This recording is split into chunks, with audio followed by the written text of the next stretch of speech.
How you been? Oh, good. How are you? Doing good, man. Doing real good, man. New record, man, is awesome. Well, thank you. I appreciate that. No, I saw you guys last summer. It'd been a while because we had that little pandemic break, but you Yeah. guys headlined the Upheaval Festival here in Grand Rapids last summer. Just a blistering set, and you look happy. Yeah, very happy. I mean, it's nice to have getting our lives back, after this whole, downtime with COVID and that, and to finally get back on stage. We're like thrilled to be getting it back. Now, with that pandemic, let's step back for a second because I haven't talked to you in a while. You, along with the rest of us, really didn't have much to do during that period. And so, what did you do? Did you get to spend some quality family time? And what was going on in your world during that time? Yeah, it was, just like the entire world, just having to figure out what to do. And obviously the music industry taking a huge hit because our livelihood and our crew and everybody, depend on large crowds. So it was like, Yeah. okay, we were gearing up for the 20th anniversary of the Sickness album. And when that was all put on hold, then I'm like, okay, well, I guess this summer I'm spending more time at home with the kids. And I helped coach football throughout the years on the downtime, and then Oh, all of a sudden the sports was taken away from them, because they couldn't do yeah. that. Yeah. So, we just it was a challenging time. It was tough. But we made the best of it, did what we could with the kids, and just try to take just try different things, just stuff hanging out at the house or in the backyard, a couple small trips together when we were allowed to travel. We just made the best of those moments, and had some bonding time. So it was good. Not a whole lot of writing at the time. Everybody, all the other guys, we all live in different states from each other, so we didn't Mhm. really see each other much during that time. So it took about a good.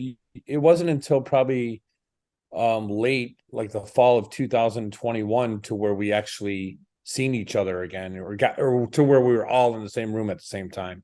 So it was quite some time away. Yeah, David had mentioned in a previous interview that he prefers being in the room with you guys when you're creating. Is that a mutual thing for you and the rest of the guys? For sure. I mean, it's great that technology is there and that you can, come up with ideas and share files to get the ball rolling and that. But there's nothing better than just, the old school way of being in a band and being in a room and feeding off the energy in the moment, the improvising. And if I'm writing a riff and Mike's playing a beat and we're just kind of feeling it out, and David, just kind of soaking it in and starts scatting over it, a melody over the ideas, just feeding off each other. You can sense it if it feels like it's going somewhere, or if it's not, we just start, changing things up as we're improvising. And there's just something, I mean, there's a reason why bands have done it for decades, that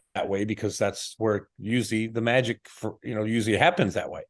And Mhm. even though you can get the results with sending files and writing that way, I just think it's just more productive to do it when we're together. Now, I had read way back in the day when you auditioned David as a singer. I think the band was Brawl then. Yeah, we switched a few different names. We were bouncing around the Chicagoland area with a different singer and a different couple lineups of guys throughout the years. But yeah, when we got David, it was back in '96. But I had read that you were kind of giddy, but you were trying not to show it in the audition. And you still have that same camaraderie this later in life because it sounds like you do, but I don't know. Yeah, there's just a chemistry, with the whole band, but especially with David and I on the writing end of things, to where when he stepped into that audition back in 1996, and just like anybody auditioning, yeah, as a vocalist, a majority of the time you're playing cover songs because you got to hear them sing. Yeah. And David was the first guy who kind of came in and said, you know what, he's like, just play an original, play something. Let me hear the sound of the band, and I'll just improvise over it. And I thought it was a ballsy move, and it was kind of Yeah. exciting to step into a room full of strangers, of other musicians, to be able to dive into it and and experiment like that. And David's got a great sense of melody and rhythm, and so when I just start playing a riff that I was working on, and he just start listening to it and then start scatting over it.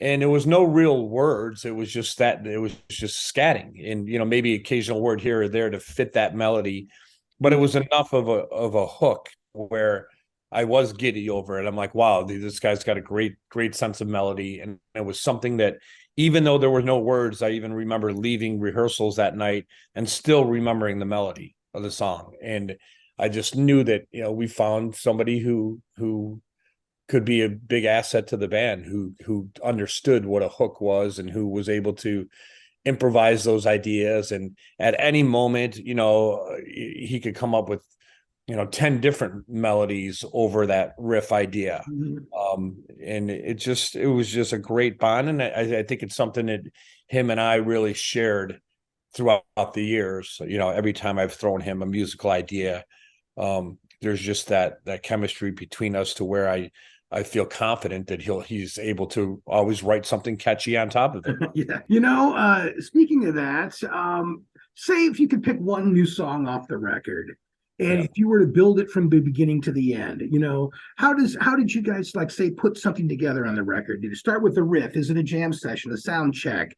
What is it that's that culminating song on the, say, Divisive, that there's one that you could maybe sum up from beginning to end? I'd love to hear about it. Well, a lot of times in the past, historically, I'll come up with the riff first, and then I'll have an idea of kind of a beat or a rhythm that I'll kind of throw at our drummer Mike, and he'll kind of tweak it and get it right. And then David would come in last, and this time I started working a little bit more with our producer, who's also has a drumming background. Well, he's a pretty well-rounded musician altogether, but Drew Falk was our producer on this one. And he had a good sense of drumming. So a lot of it, he was throwing some good drum ideas and rhythms at me, to where we were going with that first, and I start just riffing on top of these rhythms, and that kind of was a nice evolution with the writing process. And then David still is always the last piece of the puzzle of just improvising that idea. But a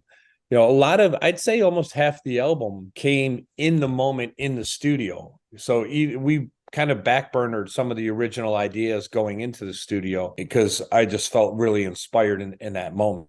So songs like, even Bad Man, which is our current single now, the second single off the album, was just something that just came in the moment, on the spot. I just kind of came into the studio and told Drew, I'm like, what kind of throw a beat at me. I just feel really inspired today. I didn't feel like tracking guitars for something that was already, that was the game plan for that day.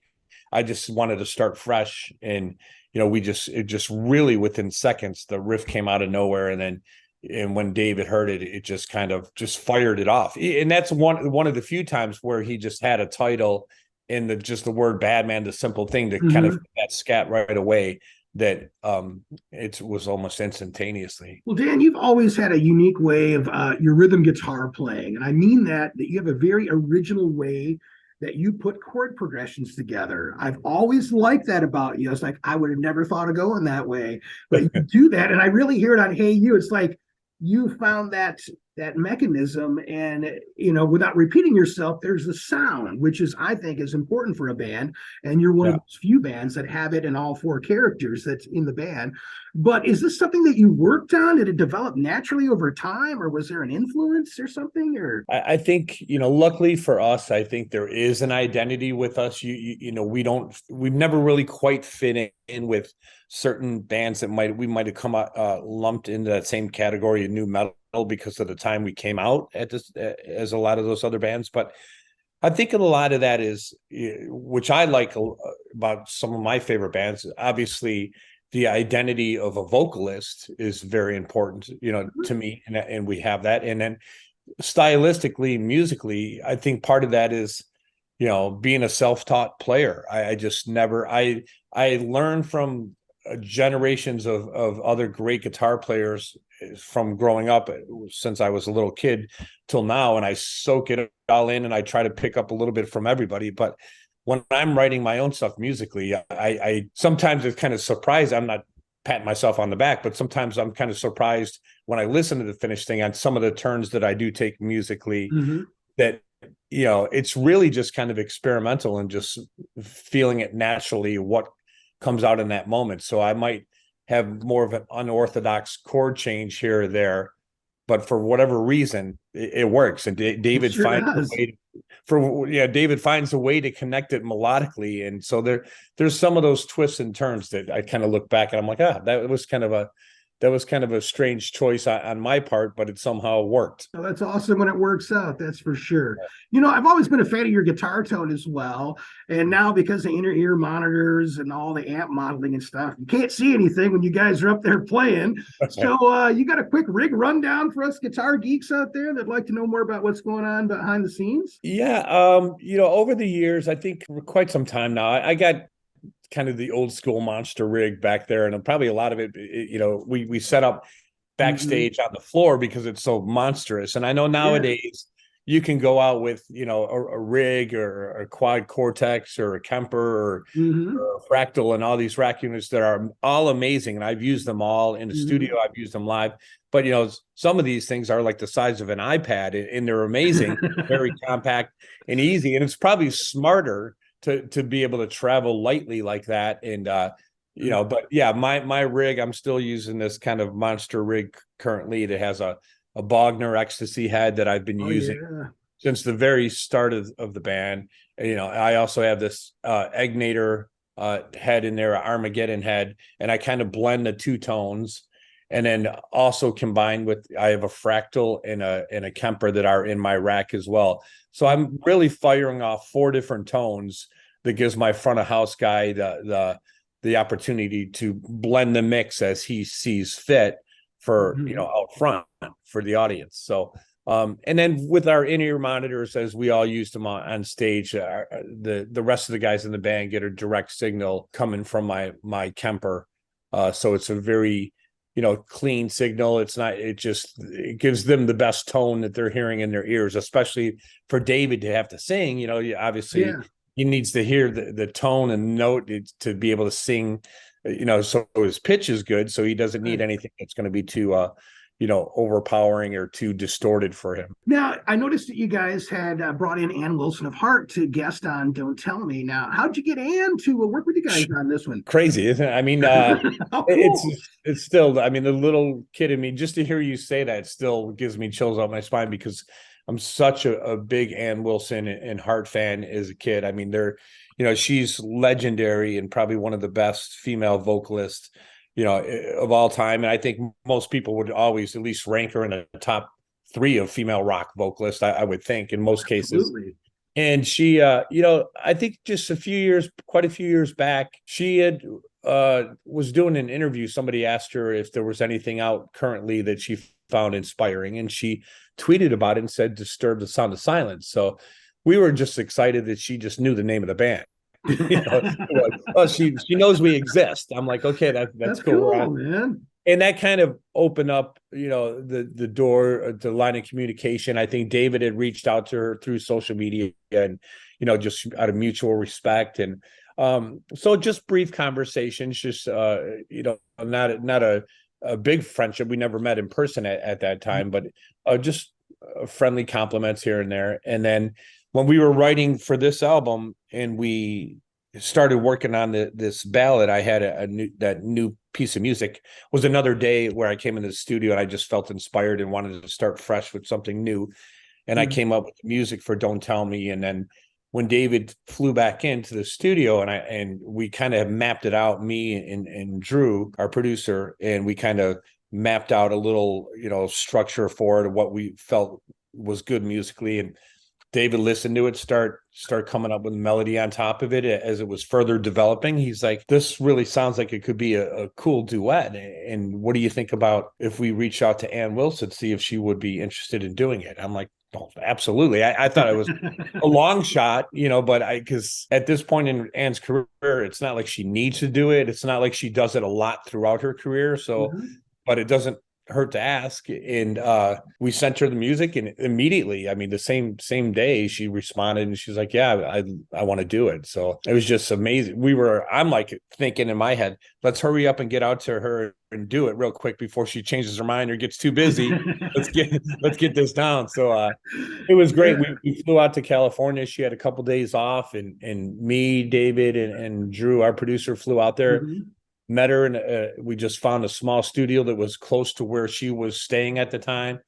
And she came in, she was amazing. She just so open and to do whatever we suggested of her, but we wanted to give her the freedom to do her thing too. I mean, she's Absolutely professional. And it was just really cool to sit there in the control room and hear her and David work out the harmonies together. Wow.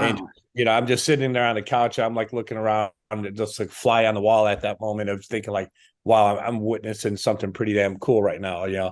And she banged it out in in a few hours after working out the parts and then laying down the tracks, and that was great. She just gave us her blessing and said, "This is your song. Do what you want with these parts." And so yeah, it was really cool. I'm really happy with the results of it. Well, is there a bucket list artist out there, Dan, that maybe you could work with someday? If there was one or two, who that might be? Whether it's with Disturbed or something you're doing, just someone you'd like to work with. Yeah, you know what? At this point in our career, for being around for over 20 something years now, I would like to start, going down that path of maybe trying to check off that wish list of artists to reach out and see. I mean, it was just such a fun experience, and yes, historically, it was always just a Disturbed album was just all the members of Disturbed, but.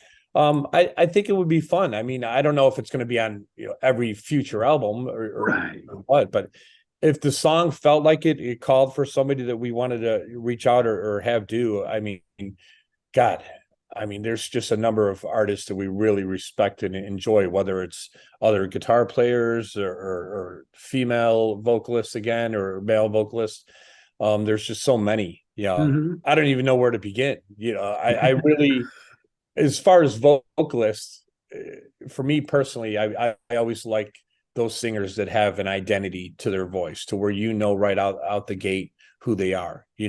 Whether it's Jonathan Davis from Korn or Serge from System of a Down, or numerous guys from Breaking Ben. Just when you hear their voices, you just know who those artists are. And but obviously with this one, I think just the blend between, then the contrast between David and Ann is just something really special there. So I'm open. If you have any suggestions, I will. Well, I'll let you know, man. I mean, if I know what's really cool is I still feel that you're still a fan and you appreciate these other artists. And a lot of people, they get to a certain level, they forget about what got them there in the first place. No, I'm still a diehard fan. I was just the other day, I'm in a rock club down the street from me, with it was a Metallica tribute band playing here in town, and they're an amazing, great band. And but I see local bands come through all the time. I see some of the smaller acts come through because I'm still I go in the crowd. I hang out with people because I'm still, I feel like a kid. I'm still inspired.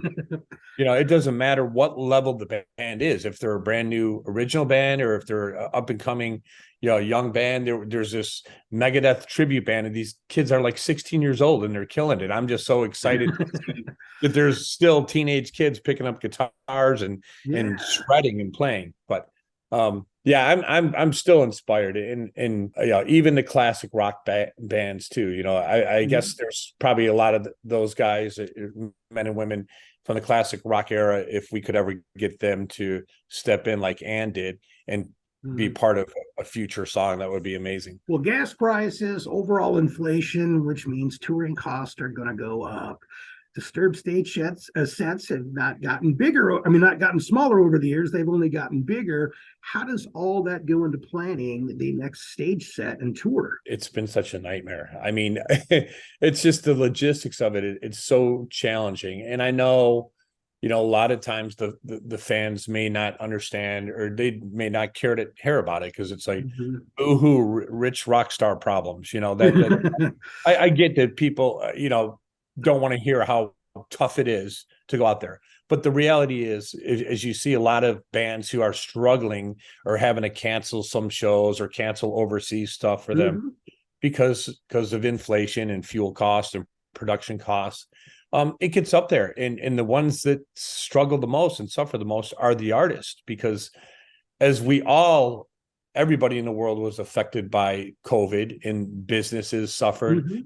if you think about it, all these other companies, music related, whether it's the sound company, the lighting company, the pyro company, the video companies, all these companies were sitting there too during COVID with nobody to, with their businesses suffering because nobody could tour. And now, now we return and we're starting to do it. Now those production costs have tripled in most cases. Geez. So because they're trying to, I get it, they're trying to make up for their losses. They have employees and families and kids and business to try to keep their head above water and survive all that like everybody else. But the bands themselves have to pay double and triple of what those cost if they want to carry that kind of production and to continue that kind of show that they were doing pre-COVID. So it gets a bit challenging. And yeah, you could go out and do it punk rock style and don't carry any production and do it. And there's still fans that would just still love the show and still love to hear the songs live. So it's just trying to find that balance of still being able to deliver the show that the fans want and are paying for, and bring them, the hits. So it's just a little bit more juggling, not so more. It's just more work, I guess, on our managers and our booking agents for them to figure it out, because the band's ready to go. We're like fired up and ready to play. Hopefully, we do have a lot in the books now for 2023. We plan on hitting the road quite a bit and trying to hit some other territories, as much as we can for this year. Well, now we're on that note. What's the word on the touring? What can you say? We just started announcing a handful of dates. We do have stuff that we plan on hitting Canada. We're going to Europe in June for a bunch of big festivals over there as well. We plan to do a summer tour in the US here, which is going to be outdoor amphitheaters, and we're just finalizing just certain things with the support acts, with the main support in the opener, which we're like pretty much 99% locked in on that now. So I think we're going to have an announcement on these dates coming up very soon. Well, I got a few fun, quick questions here for you. Do you have a pet? If so, what is it and what is its name? A pet? Is that what you said? You guys got a dog, cat, fish?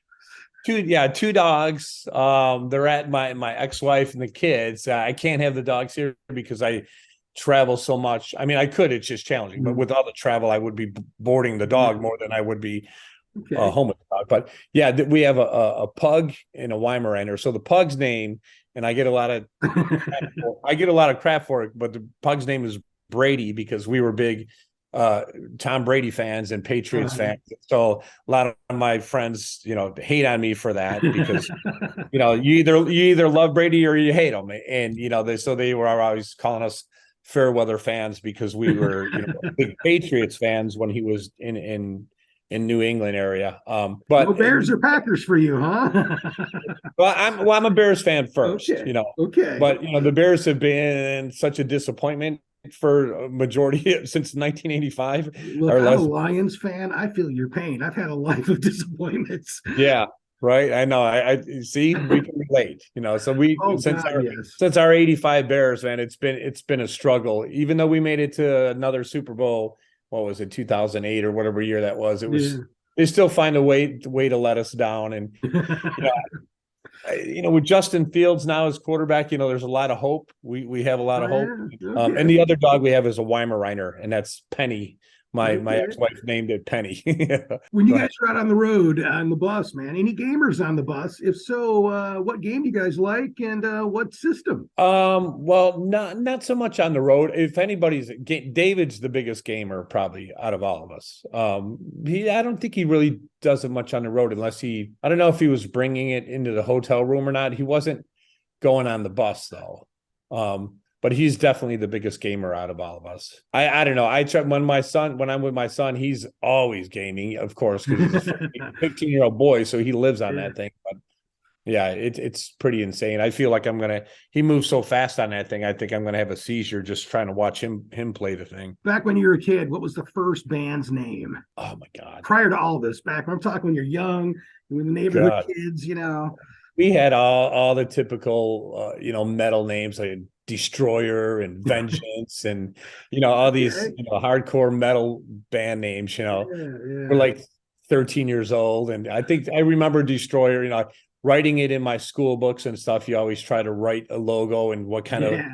crazy metal font you could Yeah, do. yeah. So it was that. It was definitely Destroyer and Vengeance were some of the early ones. I think there was Battle Lion or something. And then it got into like Vandal and Apparition. And then my later year in the 90s, then it was Loudmouth, which was a band I was in. It ended up getting a record deal and for Hollywood Records in the late 90s. And you know, they were a really good band, and they were on that Varsity Blues soundtrack. They had the lead track on that movie. But then, you know, I left that band to form Disturbed. So that kind of my transition. Well, Dan, it's been a pleasure talking to you, man. And I wish you nothing but success with the album and the tour. And I can't wait to see you guys again, man. Cool. Thank you, brother. Thanks for your time.